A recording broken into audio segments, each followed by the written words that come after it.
గ్రామ పంచాయతీ ఎన్నికలను పకడ్బందీగా నిర్వహించాలని నల్గొండ జిల్లా కలెక్టర్ ఇలా త్రిపాఠి అన్నారు. మంగళవారం ఆమె కనగల్ మండల పరిషత్ కార్యాలయంలో ఎన్నికల సామాగ్రిని, బ్యాలెట్ పేపర్లను, పోలింగ్ బాక్సులను పరిశీలించారు.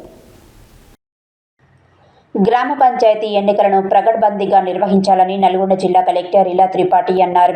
మంగళవారం ఆమె కనగల్ మండల పరిషత్ కార్యాలయంలో ఎన్నికల సామాగ్రిని, బ్యాలెట్ పేపర్లను, పోలింగ్ బాక్సులను పరిశీలించారు. అలాగే సాయిరాం ఫంక్షన్ హాల్లో ఏర్పాటు చేసిన డిస్ట్రిబ్యూషన్ సెంటర్ను సందర్శించి అక్కడ కావలసిన పోలింగ్ మెటీరియల్ పంపిణీ ఏర్పాట్లను అడిగి తెలుసుకున్నారు. ప్రతి పోలింగ్ కేంద్రంలో కావలసిన సామాగ్రిని పోలింగ్ కేంద్రం వారీగా వేరు చేసి సిద్ధంగా ఉంచాలన్నారు.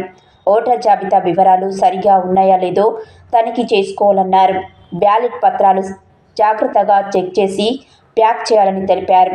బ్యాలెట్ బాక్సులు అన్నీ ఓపెన్ అవుతున్నాయో లేదో చెక్ చేసుకోవాలని, డిస్ట్రిబ్యూషన్ కేంద్రం నుండి పోలింగ్ కేంద్రం చేరుకునే ఓటింగ్ నిర్వహణ ఏర్పాట్లను మరోసారి నిర్ధారణ చేసుకోవాలన్నారు.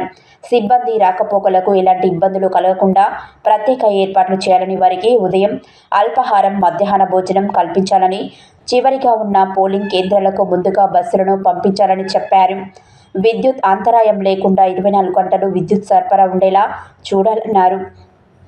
ఏమైనా లోపాలు కనిపిస్తే వెంటనే తెలియజేయాలని, త్రాగునీరు, మూత్రశాలలు, లైటింగ్, పార్కింగ్ ప్రదేశాలు, వచ్చిపోయే దారిలో ఎలాంటి ఇబ్బందులు లేకుండా ఏర్పాట్లు చూసుకోవాలని సూచించారు.